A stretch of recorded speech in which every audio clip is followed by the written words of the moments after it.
Good insert time of day here, adventurers! Welcome back to D&D 20, where we talk about everything Dungeons and Dragons. In today's video, I will be providing you with the second installment of how to use bardic spells. This one is going to be how to roleplay the first level spells.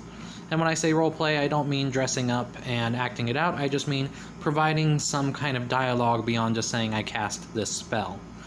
For the most part, there is one exception in this list, and you will see it as we go through the video.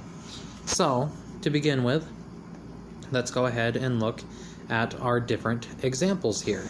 Being Animal Friendship, Bane, Charm Person, Comprehend Languages, Cure Wounds, Detect Magic, Disguise Self, Fairy Fire, Feather Fall, Healing Word, Heroism, Hideous Laughter, Identify, Illusory Script, Long Strider, Silent Image, Sleep, Speak with Animals, Thunderwave, and Unseen Servant.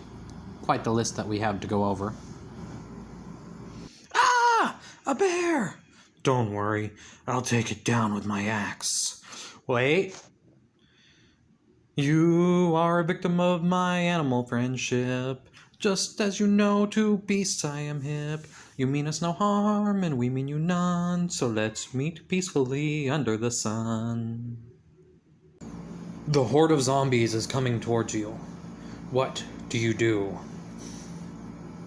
I think I'm going to move 15 feet to the right to the halfling barbarian. I lean over and place a hand on his shoulder, and I say to him, "My friend, there is nothing to fear.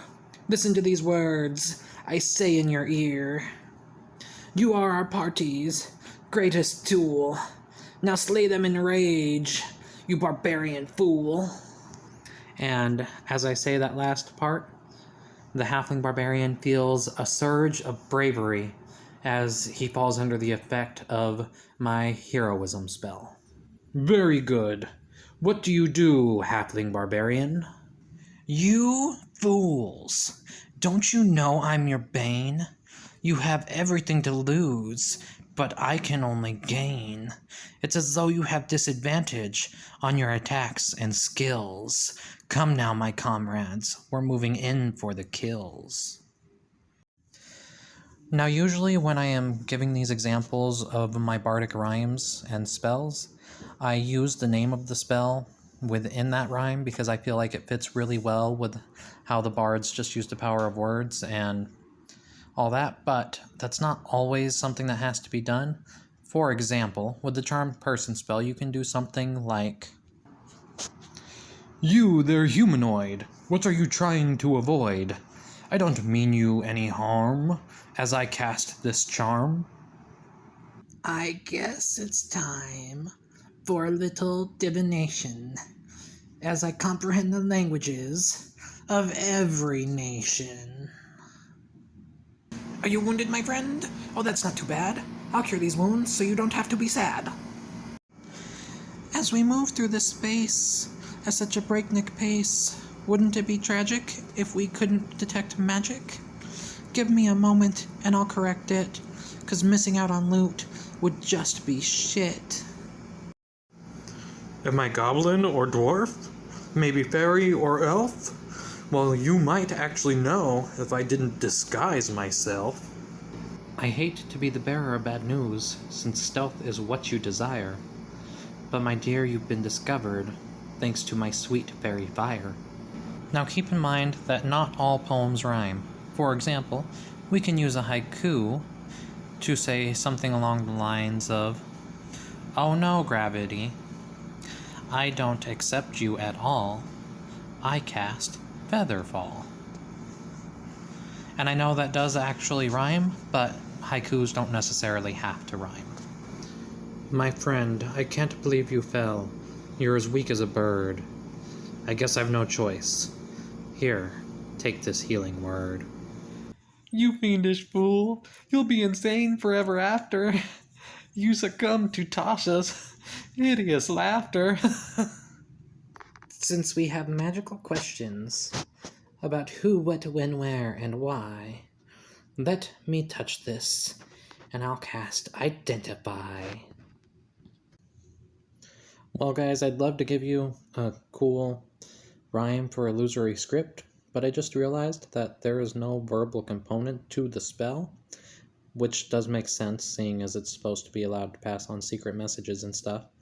So, when you use illusory script, instead give some sort of interesting description of how you move your fingers in whatever way, and you produce a vial of lead-based ink, and it disappears, and whatever other cool descriptions you want. This is one where you're definitely going to just be describing what happens, as opposed to coming up with a cool roleplay scenario.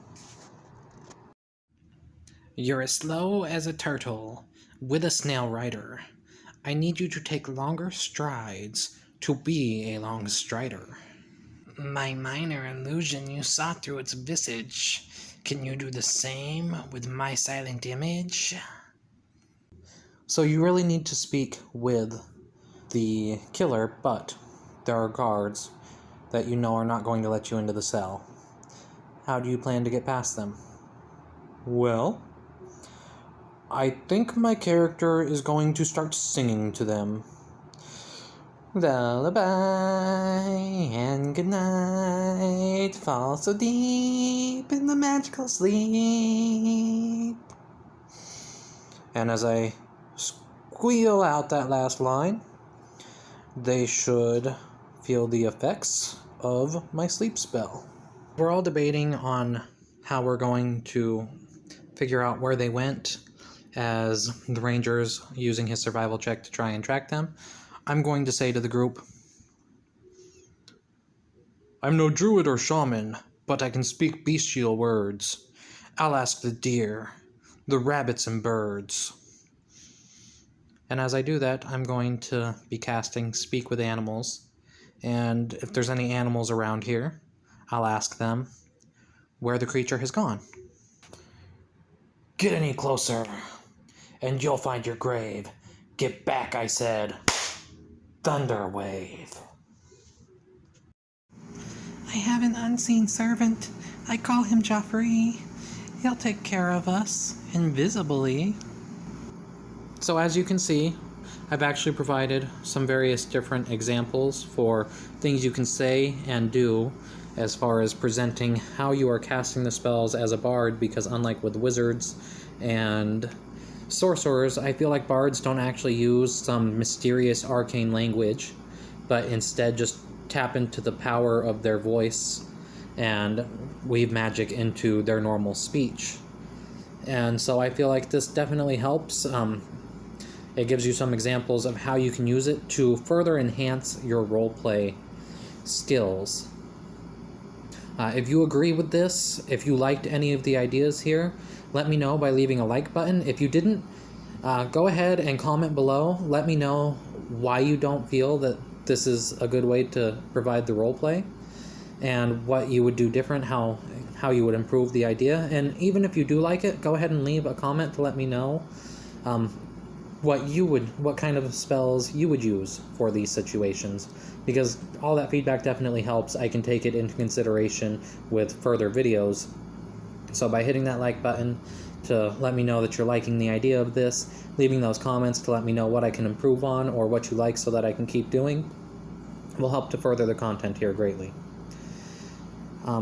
Anyway, I want to thank you for looking into this video. I hope that you did find some use here throughout the examples of how you can roleplay these different first level spells as a bard character.